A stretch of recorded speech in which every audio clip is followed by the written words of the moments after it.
And there we are. We're live. It's been we had an off week last week, buddy. No show with Winter Fest freeze out. You had all sorts of trouble.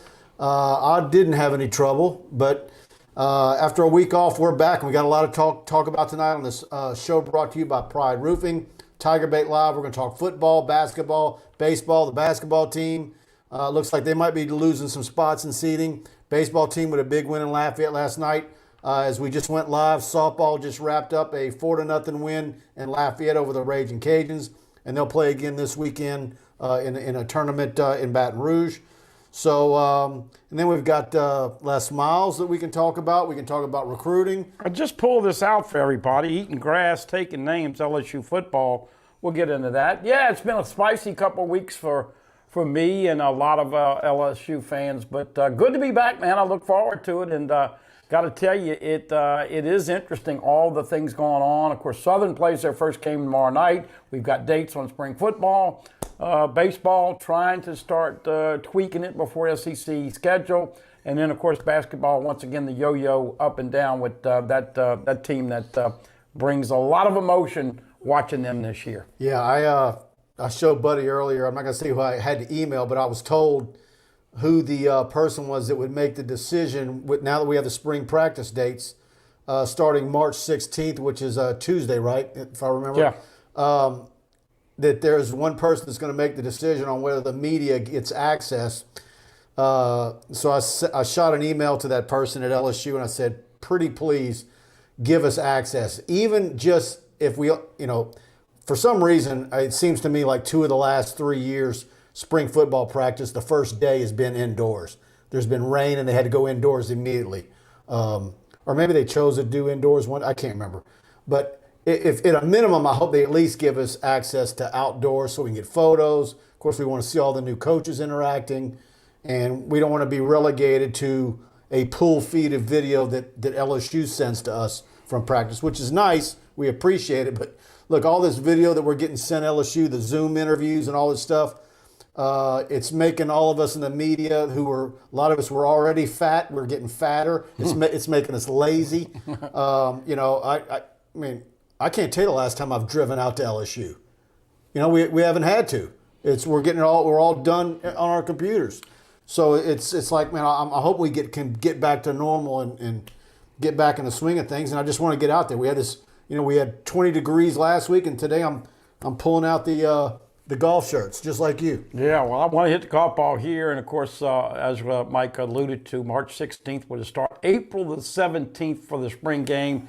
They have not determined if fans will be allowed, and if they are, how many or what time that game will take place. Generally, Mike, the SEC, in a couple of weekends, you see everybody's spring game, and we all know that you serve vanilla ice cream on the spring game. The 2 scrimmages the 2 weeks before are really probably more important because everybody gets vanilla because you got spies in the stadiums. But there's something crazy about me. I love going out to practice. You and I have been talking about this for many, many years. Whether it's Josh Reed putting his foot in the ground or whether it's Miles Brennan. I'll never forget Joe Burrow. We were out there, and Joe Burrow, and this is a trivia question. I doubt if you get it. But Joe Burrow threw this incredibly beautiful long ball with air perfectly to a wide receiver, and everybody said, wow. I think it was Chase, wasn't it? Drake Davis. Okay. And of course, we know the rest of that story is coming around with the Title IX situation. Oh, by the way, supposed to hear on that, I wanted to say, a latter part of next week. So that's coming out in the next week or two. So a lot going on, but I love me some spring football, and I'm here tonight to tell you, folks. Spring games are boring, but spring practices I love. I'm going to be, along with others, I'm going to go ahead and say I'm going to be the president or the VP of the Max Johnson fan club. I know you and Burfino are already president and vice president of TJ Finley. Somebody's got to love Miles Brennan, who's going to wear the number 15. And, of course, Garrett Nussmeier. Be interesting to see how much he's grown, if he's going to be in the 185 range or still a little smallish at 175. Got the it factor, but certainly my biggest question with the quarterbacks, how do you assess the situation where you give everybody a fair chance, because you don't have 4 sets of linemen, you don't have 4 sets of great wide receivers. So quickly they will pare that down, but it's going to be interesting. This will be very important spring with all those new coaches as well as all those guys back. We want to see if they've lost some of that belly fat. We saw what not having a true spring football practice did to LSU last year. And I just think there's so many storylines in the new coaches, and just want to see how they interact. Certainly coming off a 5-5 season, I've been beating the drum that there's going to be a big bounce back year. I don't know if you're putting a number on it yet, but I think 10-2 is very much in reach. Most people would probably go in the 9-3 range. I'm thinking 10-2 minimum. I think it's early to try to come up with a number. I will say this. Right now, as we talk to you at the end of February, I would not be surprised if LSU's favored in 10 of the 12 games. Now, we know Alabama, you go through the West to get to the CFP and to get to Atlanta in the championship game. But this is a schedule that LSU is probably going to be favored in 9 or 10 games. And as we know, with the influx of new coaches, and let's be honest, 5-5, this team should have, they should be eating grass and taking names. They should have a little bit of an attitude to prove that was not what this program's all about. Yeah, I just think there's a lot of reason for LSU fans to be excited about all the new pieces in place, and but like you said, the big deal is getting some of these clouds over the program out of the way. The Title IX findings, whatever it is, let's see the report. Let's let them do what they got to do to move forward. And then you still have the stuff with Will Wade out there and the NCAA on that. I know he wants to get that out of the way, and we were having some fun on Twitter today. I'd gotten word last night that he had said Chris Blair was given the score of the LSU baseball game and announcing that the Maneri show would be cranking up in a couple of weeks. And he's playing with his phone. And y'all probably seen the video. It's on our Facebook page, on my Twitter. But it's and as soon as he said ULL, Wade went from playing with his phone and to flipping his microphone down and says, "Oh, that's my favorite school." And of course, we know what happened in the NIT several years ago. So he's having some little fun there. But so the LSU Tigers win 2 nights in a row in Lafayette. Yeah. Baseball and softball. Well, and baseball specifically, after, let's just call it the way it is. Coach Maneri had a major brain fart, putting Helmer's back at third base the second day, and they had 3 unearned runs, and unfortunately, Landon Marceau lost the game. Well, he didn't lose it, but he got no decision. But LSU lost the game to Air Force, which is not a good thing. But he did find out some things, and of course, Helmer's came back and got a little joy last night as he had a couple of innings. But they exploded to beat Louisiana Tech Monday night. And then once again, I know this is important. You used to live Lafayette. You talked to a lot of people in Lafayette. And we give a shout out to our friend Larry, who was on pins and needles. Hey man, I can't go to lunch tomorrow if they lose in baseball to the Cajuns and softball on the Cajuns. So Larry, lunch is on you tomorrow. Yeah, you guys say, boy, Mike sure does like to take throw some shade at the Cajuns. Well, that's from living in Lafayette for 31 years. That'll do that to you. So.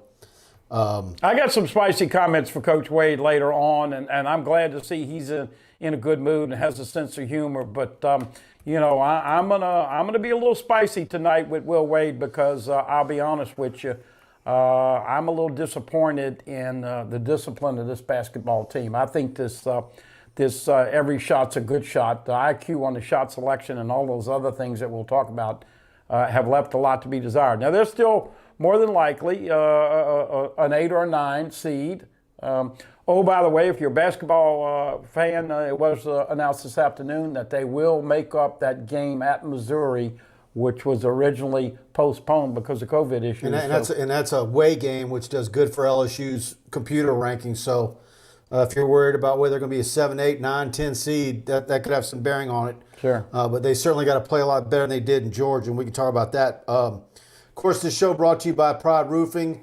I'm going to talk about them a little bit more in the show, but again, guys, jump all over it. They've been doing extremely.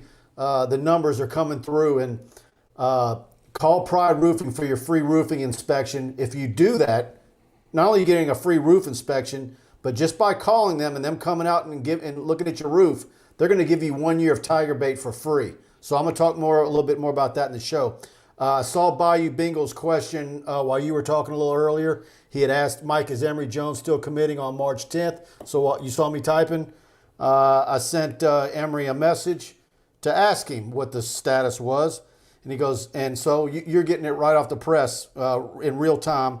He goes, we were going to do it, talk to my coaches, and decided we would push it back so that we could take some visits. Well, this is the interesting thing. Of course, Gabe Fatita leaving Catholic Boy, High. that's interesting, yeah. And so he doesn't know who his head coach will be his senior year. But I don't think, and you followed this young man. It's going to be good, whoever it is. I think all the guys, if you start naming names, they're going to have a good coach at Catholic High School. But Emory's still a very strong lean to LSU, and you expect him to be in his class. I do. But also, I mean, look, I don't know how often he's traveled in his youth, but I don't fault a kid for wanting to get out and see it. I'm thoroughly aggravated that the NCAA extended the dead period to May 31st. It doesn't hurt a kid like Emory Jones, but June 1st, this stuff better open up, and they better be camps, and there better be visits, because I don't believe even the Power Fives that have all the resources to obtain film and the avenues they've been doing it, you just can't go 2 years without seeing those kids standing in front of you. Well, it's not fair for a kid who might have grown a couple of inches and put on 20 pounds of muscle. He hadn't been able to go to a camp. Some of these kids, look at Cole Lord, didn't even play in California, and he wanted to come over here, and unfortunately that got sidetracked. But it's just not fair for a kid to make a decision that important. Listen, Joe Burrow made a decision, and he was looking at Cincinnati and LSU. And he chose LSU, and do you realize that decision, it was probably, when you talk about what he's going to make now and the rest of his career, that could have been an $80 million decision. Yeah, but think about had that been a COVID year. Do you think LSU, what were the chances of LSU landing Joe Burrow if he couldn't have come down here and visited? It wouldn't have happened. That's what I'm saying. Yeah. These decisions, now Joe was a grad transfer, but still these high school kids, this is a big decision, and they're making a decision with a lot of answers that have not come their way. So they've got to be, as we saw with Garrett Nussmeier and getting all those guys to come on unofficials last year, you got to have leaders. And the one guy that we know between Campbell and Bordelon and Walker Howard, trust me, there's going to be communication throughout this recruiting cycle with those three. Yeah. I talk to you guys every week, and I talk about how I've been tweaking my top 20, 25, whatever it's going to be. And I was talking to Buddy before we started the show, and to me, 2001 has been the gold standard of LSU recruiting classes. If you want to say the modern history of recruiting coverage and recruiting classes, man, I really think 22. If these guys at the top, and when I say the top, I've got an idea of what my top 5 looks like. But even like 5 through 8 or 9, you could move 9 to 5. You could, if you start going, Walker Howard, Will Campbell, Emory Jones, Aaron Anderson, Jacoby Matthews, and then you start saying, well, what about Tapp? What about Le'Veon Moss? What about Citizen, the running back at Lake Charles Prep? And it goes on and on. I mean, Dakotas, Kendrick Law. Yeah. And I'm just doing them off the top of my head. Sure. But there's some great athletes in there. And, I don't want to go overboard and say, there's 4 or 5 stars in Louisiana. But I think there's a bona fide 3, and probably a 4th guy is just outside that number. But I will say, in looking at the rankings, and both of the major networks put out their rankings this week, there's a few of them that I agree with, and there's some of them I don't. And the ones that I don't agree with, it's in that realm they're talking about, where it's you can make the argument, but then you're also saying making a premium for offensive linemen. It's like, and I'm just going to use this as an example. Let's say you're in the camp that you think Jacoby Matthews is a better talent than Will Campbell, but Will Campbell's at a premium position. Even if you think they're equal, you got to put Will Campbell in my mind higher because he's an offensive tackle. Well, the problem with Matthews, though, you don't know if he's going to be a linebacker. I think he's a linebacker. Okay, so you think he's a linebacker. But, yeah, you got to fit the need. And obviously, we know that LSU only signed 2 O-linemen this last year. So I think James Craig certainly wants to get minimum 5, probably 6. And that's another thing, too. And now that I'm been gone independent and not a part of that for several years, knowing how the sausage is made and how the rankings are done. Look, there was always some backroom, cussing and getting after each other and disagreements. I think that is even more so now. Look, there's some guys in different regions on both of the networks that get out and do the legwork and go to camps. But in this COVID year, that's another thing that I think we're going to be looking back 3 years from now and saying, how accurate were those recruiting rankings? Is there gaps in particular areas of the country where a particular network's regional analyst didn't do the legwork and he wasn't going to games and he's only looking at Twitter video or huddle video, which I've never thought it was enough. Yeah. And as a guy who's out every Thursday and Friday night, I know who's working and who's not. So. Well, and listen, let's hope, folks, that with the number of people getting vaccinated and the COVID numbers going down appreciably, let's just hope that we can go to the spring game. And I do think that the NCAA acted a little crazy by stretching that all the way to May 31. So and what that does, that's hurting the tweener kids. You have your elite kids. That didn't hurt the Will Campbells and the Walker Howards of the world. It's hurting the kids. Let's say Ricky Collins was a 22 kid. You like him, okay? It would hurt somebody like him, I think. But the offers are starting to comprehend the quarterback from Woodlawn. But I think the other thing that it's going to be a whole new animal. We kind of alluded to it last show was the transfer portal.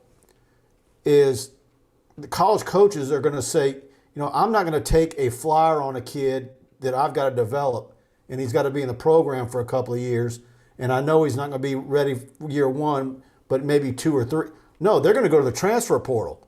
So I think there's going to be high school kids that the transfer portal is going to hurt the rising senior from getting the offers that he wants. It just happened with Mike Jones versus Rayshawn Davis. And then that makes me wonder down the food chain, is that a boon for junior colleges? Yeah. Where some kids who are academically qualified are still going the JUCO route, Well, the other thing that we hadn't really brought up is this free pass and being able to transfer without sitting out a year, even within your conference. And, of course, we know that Henry Toto, the daddy, has already said we should have signed with Alabama the first time. And they're probably going to sign with Alabama, and he'll probably be eligible. So I would think that Eric Gilbert would be eligible as a Florida Gator this year. And you know what? Something tells me that LSU defense might like to have a little shot at tackling him this year. Yeah. AYS, our buddy Ruffino. The first time I've been the VP of anything. I know. And by the way, Blake had his 200th show the other night. Congratulations to him. 200, big fella. Let's get to 2,000 if you keep doing it right. Yeah. Look, you and him interchange with the president and the VP, okay? So one day you're the president, one day he's the VP. And this is the beautiful thing about opinions in LSU football. This is why we love going out there. Because I can sit there and say, Mike, did you see Max Johnson and this? And you say, oh, man, did you see the incredible ball that T.J. Finley threw to Booty? You got all these things that we watch, and, of course, we only get 15, 20 minutes, and a lot of times it's just them guys working out and warming up, and, we don't get any team drills, all individual. But, man, I guess we gotta ask the question, what percentage is Miles Brennan going to be, and does he get first reps with this new staff, or how do they divvy up? Who gets first, second, third rep, fourth rep at quarterback? What do you think on Brennan? You heard any more on his health? I'm hopeful. Look, everybody's pulling for him. You want him to be healthy and to compete. It's a total winner for LSU that all these guys are after each other, and Because I think just with the competition, not only going to end up with a superb number one, you want to have a superb number two. So we're going to see. I mean, some of the things that I heard 3 or 4 weeks ago had me scratching my head and a little nervous for him and his future. So we'll see. And even some of the statements Orgeron says are kind of, almost like they're coming from a White House podium. It's like, what exactly did that mean? There's two ways of reading that. So, by the way, guys, do me a favor, hit the like, share button. If you're on Facebook, do me a favor, hit the like button if you're enjoying the show. Same thing on YouTube, hit the like button. Subscribe to us on YouTube, TigerBait.com. We're streaming to both platforms, Facebook and YouTube at the same time. Our YouTube channel's growing. You want to go there. I load video there almost every day between coaches, interviews, player interviews from all the major sports at LSU, plus more. This show as well. And if we get access to practice, we'll be doing practice reports. So we're going to see how that goes out, how that plays out here in the next week or so. So yeah, hit on Facebook, like, share. Please do that for us. Let me get to some more questions. We're way behind. I went on a tangent in recruiting. Let's see. Paul Escine, Budman being nice to Mike. Let's see. Will the spring game be in Tiger Stadium? Yes. Mm-hmm. Let me find one for you. Yeah, I don't ever get to see these live, so I guess I should bring my laptop next time. But lo and behold, it's I kind of like this going on. This is the way it should be. All this talk about playing football in the spring right now, like Southern's getting ready to start, and Jackson State and all the craziness that's happened with Dion. But let's be honest. So we're getting ready to get into March Madness. Baseball is getting ready to tweak until you get into the SEC. And oh, by the way, the SEC is loaded. Ben McDonald, usually 20 and 10 will get you places. Ben McDonald said, right now, it's going to be hard for LSU to get to win 2 out of 3. That's what you get when you win 2 out of 3 each week in 20 and 10. And then, of course, as we know, spring football. So a lot going on. And then I'm just hoping, I don't have any inside info, and I don't think you do either, but I'm just hoping that this thing. By the way, I don't want to cut you off, but this is always an LSU show. But the Russell Wilson thing, that's kind of some big. How big would that be? Not going to happen. You don't think it's going to happen? Not going to happen. I was just going to say that. Look, I just hope that what's coming down here in a week or two with the Title IX thing is not going to deflate the LSU fan base, because you're on the internet all the time. You're on Facebook. You're on Twitter. You're on here. Because of the rabid fan base, when LSU has a little problem, man, don't think it's not just Alabama, but Auburn. Everybody else wants to pile on. So let's just hope that this thing that doesn't develop to where it takes some of the fun out of following LSU athletics. Jeffrey Lewis, any chance at Peyton's nephew? Talking about Arch Manning, 2023 quarterback. Look, man, it's still, I mean, we're several years out. I don't know how early of a commitment he might make. I think they're going to be methodical in how they take visits, just like they did with Peyton and Eli. I can remember it. It depends on who's the offensive coordinator where, who's the head coach where. To me, it's obviously an SEC family. I don't see a Manning playing anywhere but in an SEC school. I think Arch is an LSU fan. He's good friends with Bo. He's good friends with Johnson, the receiver who just committed to LSU, AJ.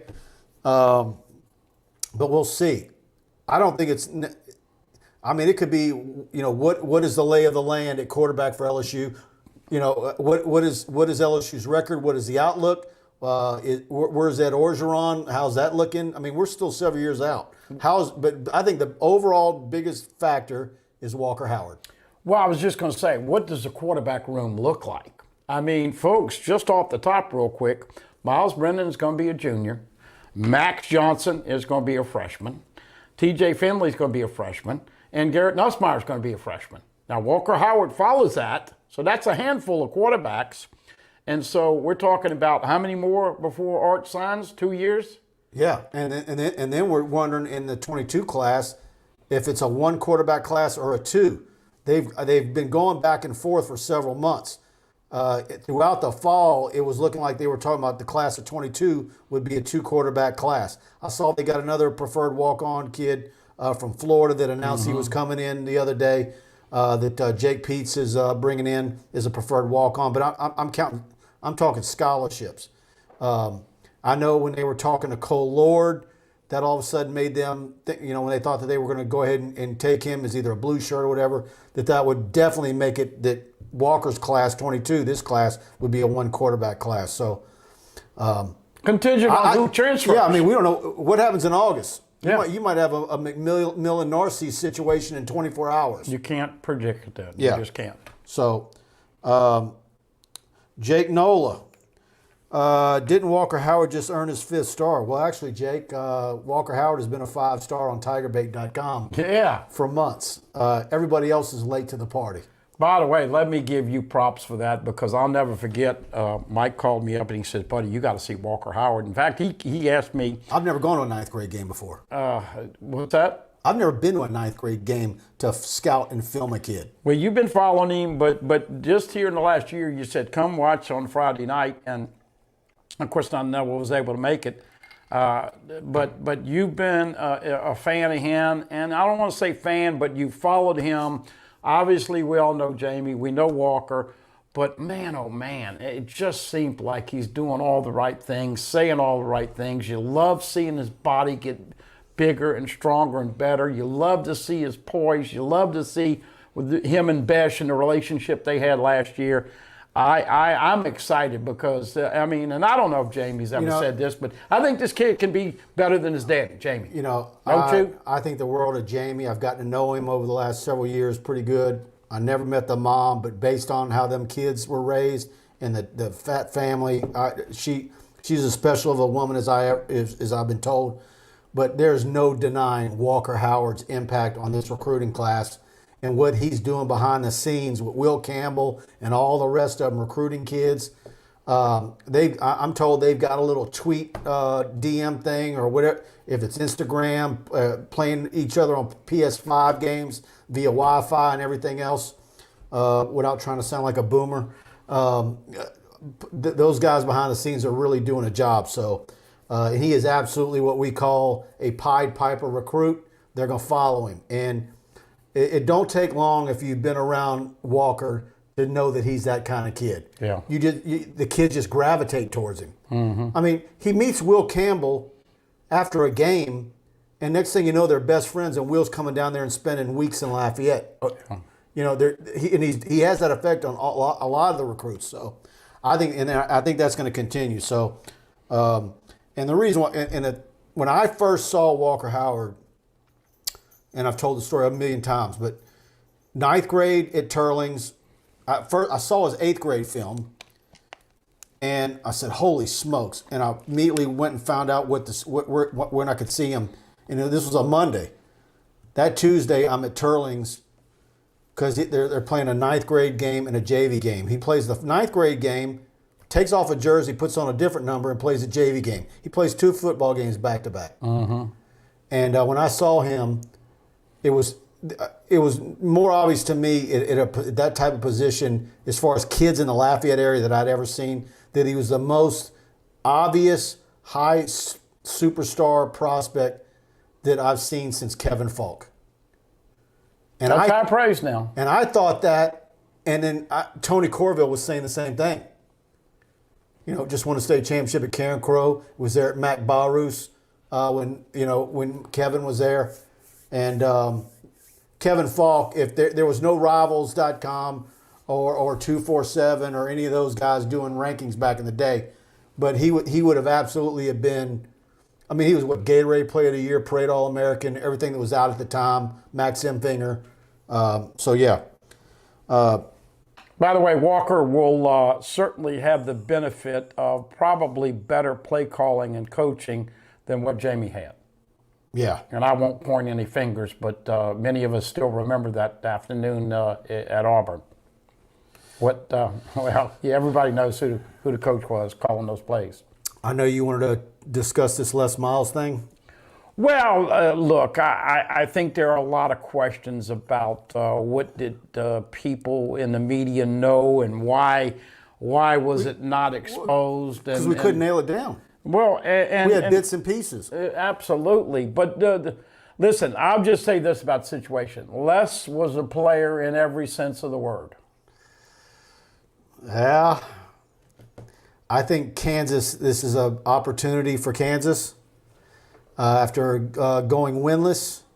And what do you say they owe them? They owe him $3 million? No, I think he's got 3 years left on his contract at 3.5 or something for it. It's 10 to 12 million. This is an opportunity for them to cut him loose for cause and not have to pay him anything. Well, here's the controversy, and this is all going to come out as we know that LSU did hire that law firm to get to the bottom of all this. But I think Joe Oliva is going to certainly be shed in a bad light because around all of this time that this stuff was going on, he ended up getting that big contract, and I think even Les will tell you that was a pretty nice parachute when you got a school owing you, what was it, like 18? Oliva sure did give out some good contracts. Oh, man, John Brady said it many times. He said, I don't know if there's a second life, but I want to come back as a fired football coach because it's incredible the millions they get. But look, Les was a likable guy, and once again, you get rumors about all these coaches. And I asked one of the coaches before the show today, I said, what would you say the percentage of football coaches that are, let's say, guys that cross the line? And he said probably 20 to 25%. Unfortunate. When you get caught, your reputation precedes you, and we'll see how this comes out. But it's not a good look for Coach Miles. Yeah, it's. But it's a worse look for Oliva, I think, when it all comes out. I remember the rumors and getting calls and hearing stories, and it was about the same time Petrino got in his hot water with the girl on the motorcycle and everything else, and finding out he was, paying for this and that and giving her a high-paying job, blah, blah, blah. And it was even something like to the effect that that shook up Miles because he knew he had something. I don't know. That was a $15 million motorcycle accident. Yeah. That's what he lost. And, of course, as we know, and this is the problem that Les may have at Kansas, you hunt into this and you see all of this, and now all of a sudden they've got all these things in his contract. You get fired, and they don't. Once again, they don't have to pay you. That's a big hit. But look. None of us knew for sure, but certainly the rumors that were out there at the time. I had a guy call into my show many years ago on a Friday. And said, he kind of a crank call, and he said, yeah, I hear Nick Saban sleeping with Candy Edwards. And all I could say is I don't think Nick has a sweet tooth, with the Candy parallel. But this stuff always, what's going to happen, who knows? But we'll see. I tell you what, guys, I want to talk about Pride Roofing real quick. And I tell you, Mike Faraday, Alex Martinez, absolutely superb guys. I talk about them every week. And if you've got a roof that you think suffered some damage either last week or in the last storm season, or you think maybe you're getting close to your roof being a dozen or so years old, have them come out, give you a free roofing inspection, and they will give you 1 year of TigerBait for free. They're footing the bill for it, and an absolute great deal. Pride Roofing, LLC. Give them a call, 225-275-2041. Tell them you heard about them on TigerBait. They'll come out and take care of you. The best warranty on labor of any roofing company in the business. I've been out there to their place in Albany. They're now all the way into right at the Louisiana-Texas border. They're in Sulphur, Lake Charles, out here in the Baton Rouge area, Prairieville, real big on the North Shore, Covington, Tangipahoa.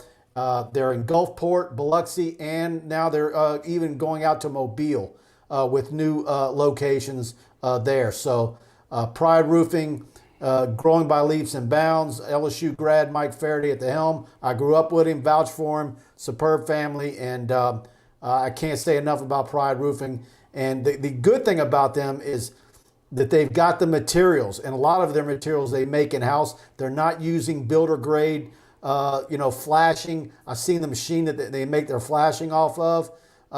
If you lean your ladder up against that flashing, it's going to put a dent into your ladder rather than bend down and break a shingle. So call Pride Roofing, absolute best in the business, and we appreciate them being the official roofing company of TigerBait.com, and tell them Mike at TigerBait referred you. A job well done is a job done with pride, and we talked about them last week. I did talk to Mike this week, and we'll be talking further on, and we talk about that, and I mentioned it. When you take pride in the way you do things, it just makes you feel good because you're helping people. No doubt. And I got to be honest with you, man. A lot of people that I talked to had limbs on houses, and there could be some damage, so they're very busy. Once again, give them a call. Yep, I know several people, friends of mine, that had roofing issues from last week, and it's just the nature of where we live. So Pride Roofing, Better Business Bureau A rated, give them a call. So let me see what else I got here.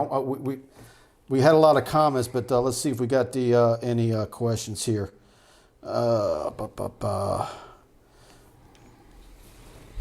Dun, dun, dun. All right.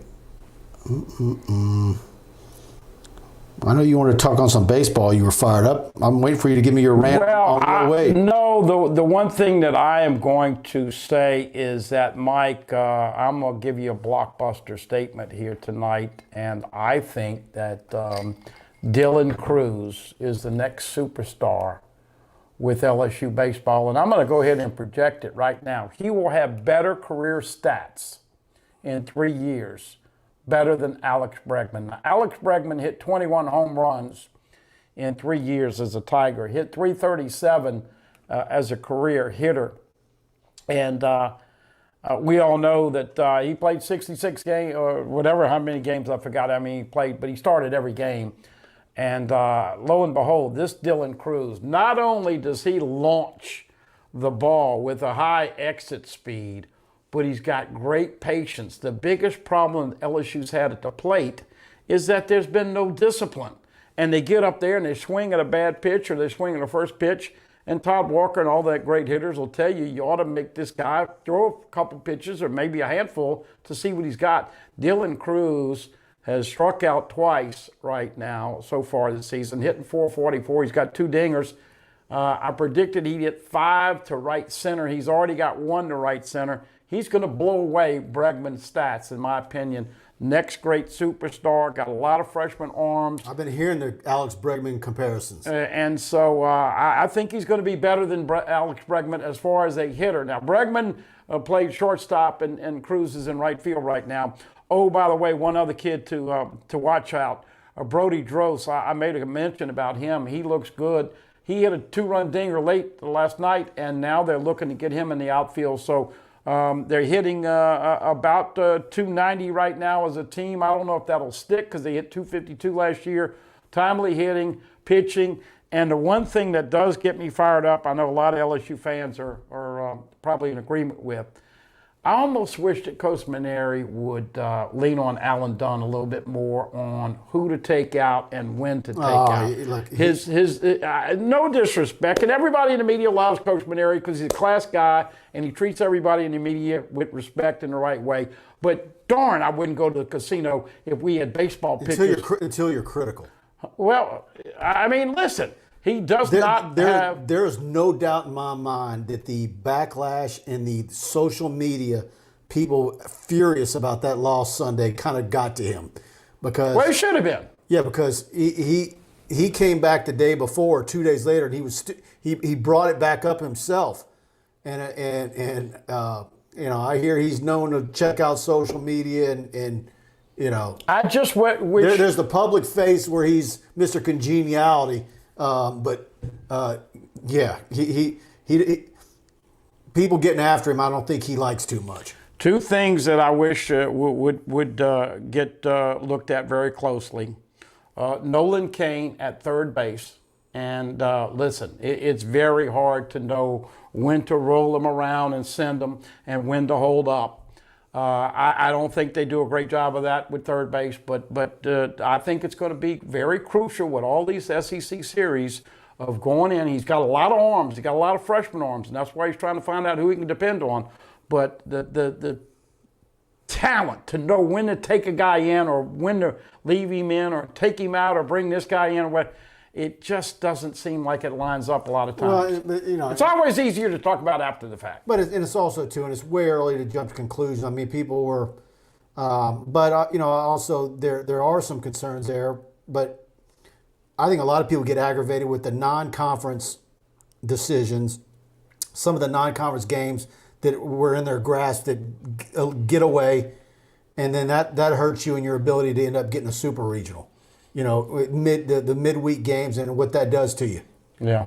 He loses too many of those. Well, the SEC is loaded this year. They've already, Ole Miss has won, and I mean, Vandy's there, and Florida's there, and Mississippi State's going to be there. I mean, it's going to be, look, Ben McDonald told me this week LSU could have a good year and win 16 or 17 games. That'd be 17 and 13 in the league. So, and what does that do postseason wise? Well, probably host a regional, but not a super regional. And the best. And what is the minimum? What do you think is the minimum expectation? Well, with LSU baseball fans, it's to go to Omaha every year. Well, I mean, we're 11 years removed from a national championship now. Yeah. Unfortunately, LSU baseball's got as high expectations as anybody out there. Larry saying, where do you see Jacoby Matthews going? I think Jacoby's going to take some visits. He's got a lot of interest there. It's going to be the usual number of schools there. Of course, LSU's involved. You hear him saying that going out of state might be something he wants to do or he's open to. So I think there's going to be a battle there for Jacoby. So you think he's an outside linebacker? I think he's a linebacker. Okay. Interesting to see the JC come in. And then Mike Jones, have you had a follow-up on where you think he fits with LSU? Look, we talked about it last time 2 weeks ago. He can run, he can cover, and he can cover in space. And so I think that's going to be a guy that we will watch as we get availability to see out there. By the way, what's the position that you think is going to be the biggest one to improve at LSU? Obviously, the linemen, look, no disrespect, but the O linemen and the D linemen got to get the bellies in shape. They gotta lose some weight, and I think Tommy Moffitt hoping that he'll have a full regular year to get that. But where do you see the strong points and where do you see the weak points? Is that maybe one of the deals where because you've got the nutritional center, the cafeteria right there under the roof, and these guys don't have to walk as far to get the food, that maybe they need to calculate those calories and the effort that it takes to go get food because it's all right there in house. But there's a lot of guys that do need to get leaner, and then we know that there's some guys like Garrett Nussmeier who rolls in is allegedly 172 pounds. But it wouldn't surprise me if you told me he was already 185. I'd believe it. So we'll see. Well, remember last year now, you had to drive through because remember they didn't have access to the training camp. Right. And so all of a sudden now you got more than just Tyler Shelvin driving into Taco Bell at 12:30. A lot of them probably did that. They have all sorts of rules. Like, if you've got a lineman that's 360 pounds and you're wanting to just put him on a high protein diet, the NCAA even mandates you just can't give them just a straight whey protein. It has to have the carbs, and so you're almost like giving them a weight gainer. Like as far as the extra supplements, it's there's a lot of regulations in that book that the NCAA gives those guys. It makes no sense at all. So. Well, but my point was that was just a crazy year last year, being away from the facility so long, and let's hope and pray that we get a handle on this thing and we can get fans back in the stadiums.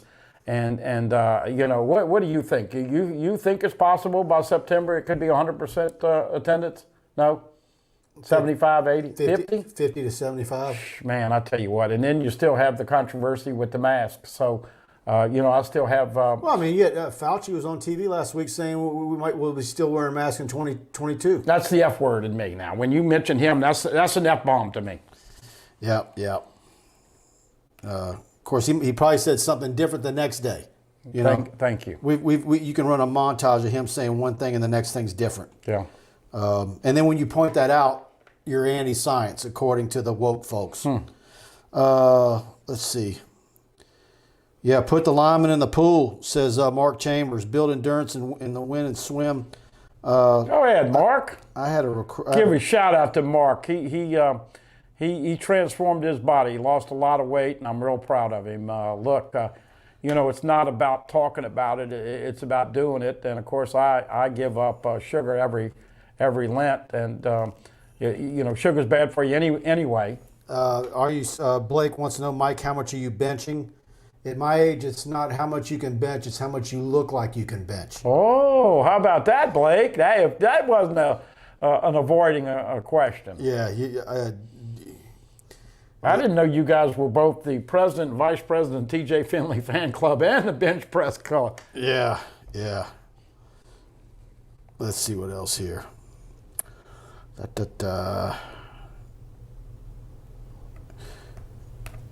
Here you go. This is a good question. Samuel Halston. Better fit for LSU, Le'Veon Moss or Trevante Citizen. I hope we can get both of them. Those are some Louisiana studs. You can never have enough. Well, and then what about Trevor Etienne? I like Moss a lot. I mean, he's special. I mean, and that's another part of when I'm talking about putting together my top 10, top 15. We're talking about the first 5. That's kind of somewhat easy. But then it's like, well, you can make an argument that Le'Veon Moss is just as good as your number 5. I could put Le'Veon Moss right there with Jacoby Matthews.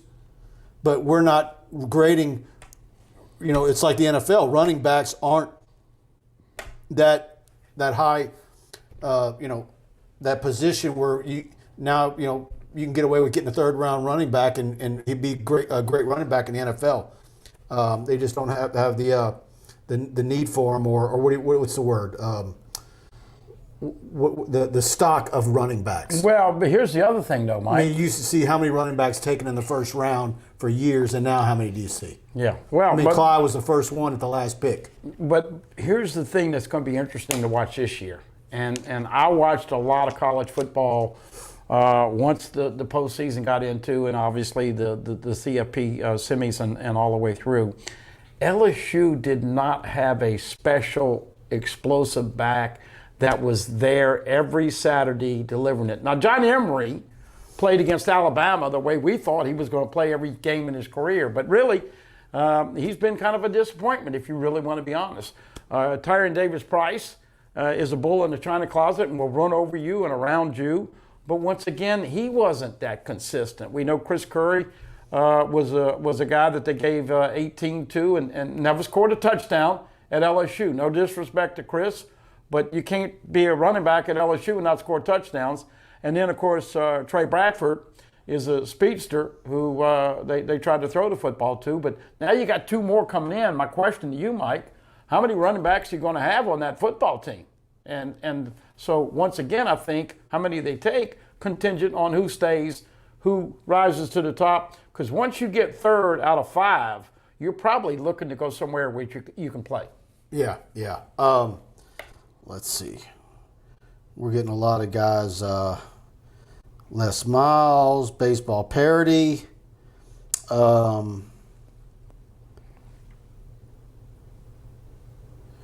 Brett Allen. That the opposite field home run Cruz hit against Louisiana Tech was a thing of beauty. 410 feet, I think. Look, I saw it today with exit speeds. And all these analytics now with baseball, it's fun to see how far it goes and how quick it's out the park. I tell you what, guys, you guys hit us with some more questions. Here's a good one. Chris McKenzie. Mike, what about Cam East, St. Aug offensive tackle? Man, I didn't get to see St. Aug last season. There was one Saturday where I thought about going to see them, but I didn't. But I mean, I like his film, but I think he's a kid that you would want to have come to camp. But he's starting to amass some offers. I'm just not sure where on LSU's board he would be. I think he would be a kid that would need to come to camp and show Coach Craig something because, with Emory Jones, you got Bill Bordelon already, you got Lucas Taylor already committed. Of course, Will Campbell. Look, there's going to be some very good offensive line, but I mean, it's going to be a 5 or 6 offensive line class. By the way, do you see? You got the big kid in Washington State that's going back and forth with Walker. What am I talking about? Yeah. So. Do you see either Garrett Dellinger or Kimo McAnally, getting into 2 deep this year? Kind of hard to tell, isn't it? Yeah. So, and what does that say if they do? What does that say about the guys we've been talking about? When are they going to show up if those 2 freshmen come in and immediately move to the 2 deep? Well, look, we mentioned the numbers 2 weeks ago. All the guys. Anthony Bradford is a 3rd-year freshman. Same thing with Cardell Thomas. Same thing with Thomas Perry. It's going to be interesting to see who's in that 2 deep after the spring and who says bye-bye for them getting PT at another place. Did you see Mel Kiper's mock draft he put out yesterday or today? What, Chase was 3rd or what? He had, I think he had Chase 6th. Okay. Well, but he had Smith going ahead of him. Oh, he did? Okay. He had Smith, I think, going 3rd. Okay. I think I would probably take. There's no way I'm taking Smith over Chase. No way. I agree. No, you got look. Devonta Smith had an incredible Heisman type year, and I'll never forget when we were talking about the recruiting on that, and I said, Mike, this guy is 150 pounds soaking wet, and the one thing about that guy, he's just a football player, and he's tough. But come on, man, you're talking about appreciable size difference. I think a lot of it's going to be contingent. Look, we know Chase is going to pump the 225 15 or more times, I would project. But what's he going to run the 40 in? Is he going to run 4.48? Is he going to run 4.55? And we know that the other thing that's an X factor, what are these GMs are going to the philosophy they have for the guys that opted out? Is that going to hurt them? On the other hand, he can sit there and tell people, my body's fresh. I didn't get beat up last year. Yeah. So, we'll see how that plays out with this draft. Blake Ruffino wants to know, Mike, is LeBrandon Tofield the highest rated North Shore player you ever had or saw? And now you're going to have to, first of all, would Independence be considered North Shore? No, not that I think of. I think Blake and my buddy Paul are having fun tonight. I need an education on where the North, I know North Shore is Mandeville, Madisonville, Covington, right? Is Covington considered North Shore, or is it just Madisonville, Mandeville? Look, all I know is that LeBrandon Tofield made that run against Tennessee. If you want to say Florida parishes, then, but man, who else would be ahead of Tofield, or who in that area? Where you want to say Hammond, Kentwood? Good guy. All I can tell you is a good guy. And look, I still think, and I know this is not popular with some people, but I still like running back by committee. And I just think that when you have studs like that, you have less tread on the tire when you go to the pros. You learn that you got to get better. Not all of them are going to come in here and do everything that you want. People say running back. Guess what? You got to pick up blitzes. You got to block. You got to do a lot of other things that they don't do in high school. When is the last time? And it was recently. I would say. When was the last time that the running back position was a big question mark for LSU going into a season? No, not that long ago. LSU had a year when they had not, remember? Nick Brissett and Clyde. Exactly. They did not have a running back coming back that had scored a touchdown. And Nick Brissett ended up scoring double-digit scores. And Clyde really should have played more that year. The other thing I wanted to interject. But I mean, before that, think about it. I mean, really, how far do you have to go back? Yeah. I mean, you have to go to the Hallman years, and even then you had the Fab Five running backs. But, but yeah, Tofield was there. And then you had Dominic Davis and Ali Broussard, Justin Vincent, and on and on. Well, here's the other thing we heard, too. And the other thing we heard now. Kevin Faulk was a first-year running back coach, and I expect him to be a lot better. Let's be honest. There were questions about why did you put this guy in, and I hated it for Chris Curry getting to 18, but, it's tough to know, and look, everybody wants to see the hot guy. Like I said, if Emory would have played the whole first 2 years like he did against Alabama, he'd be the starter, but he hasn't. So consistency, What do you think the two guys coming in? What do they bring to the table? It's like, I like what I see in a Kiner, but then when you think about the LSU's offense and then what you see what Armani Goodwin's doing in track and the way he catches the ball, and it's like, first I thought Kiner might be a guy, and of course he's on campus. It's like, okay, but then we're hearing it's going to be Goodwin that probably is the guy that, early on is the guy. So that position is just bananas. So, we talk about transfer portal for quarterbacks. I mean, look at all the running backs. Well, it's going to be and that's going to cause you a problem for 22. We don't even really discuss that. Yeah. When we're talking about Le'Veon Moss, well, that's what I was saying earlier. And HN. That running back room is crowded, man. Yeah. And that's why, going last season before Goodwin came on board, was it just a deal where, man, you just go ahead and take it to the house and get your two? And I was saying that before they offered Citizen. So, but I need to get Trevor on the phone and talk to him and see what's going on with him. So, but I will say I saw one of the networks had him as a 3-star. And that is plumb ridiculous. Trevor HN. Yeah, that's your cup of tea. All right, guys. I tell you what. Let me see. I want to scan here. Real quick. You might know this one. Gerard Bryan. Hey, Mike. Do you have information on the new coaches? Where are they going to coach from? Press box or sideline? I would like an on-the-field coach that communicate and relate with the young players more. Have you heard anything on where? I thought I heard that Pete's is going to be up in the booth. I'm not sure about Mangus. Of course, we know Munoz was up there in 19. And the good thing that I have heard is that the 2021 offense is going to be appreciably more the same as it was in 19. And no disrespect to Coach Ensminger and Scott Linehan, but I just didn't think. And now, granted, it was similar to the same offense when Miles Brennan was the quarterback until he got hurt. But I really think you're gonna see a lot of the stuff that Joe Brady and Ensminger did in 19 back again in 2021. Let's see. I'll save my basketball rant to see what they do next time. But just remember, Arkansas beat Alabama last night. LSU at Arkansas at 1 o'clock on ESPN2 this Saturday. They will host Vandy next Tuesday night at 7:30 on the SEC Network. And in case you missed it today, the SEC did give back the LSU at Missouri game. LSU will play 7 of the last 10 games on the road. So they've had some stinkers on the road. Kentucky, Bama, obviously Tuesday night.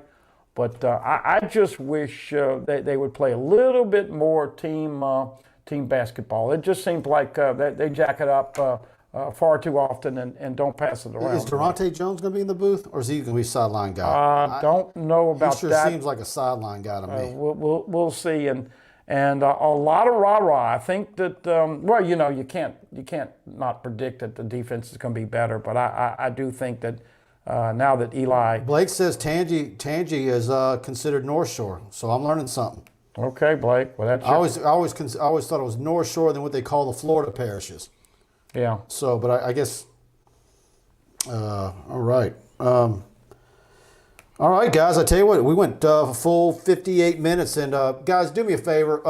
I have a big update coming tomorrow on Quincy Wiggins from Madison Prep. I did the interview earlier this week, but I'm going to have that story out on TigerBait.com tomorrow. Go to TigerBait.com, subscribe. $1 gets you on the site to try it out for a week. But do yourself a favor, choose the annual package, $99. That gives you, when you choose that one, you're basically getting 3 months free. You're not getting billed every month, once a year. And we've got a lot for you. We're going to have your spring football coverage. You got your basketball and your baseball coverage. About to go on the road in recruiting. Myself, coaches can't go out, but I can. So we're going to have a lot for you coming up on TigerBait.com here. And so thank you all for participating. Thanks to Pride Roofing being a part of it. Thanks to Buddy Songy for being with us. Absolute Baton Rouge legend in Sports Talk Radio. And thanks to all of you guys for participating with us. And like, share, subscribe to TigerBait, and call Pride Roofing for that free roof inspection, and you're going to get TigerBait for a year.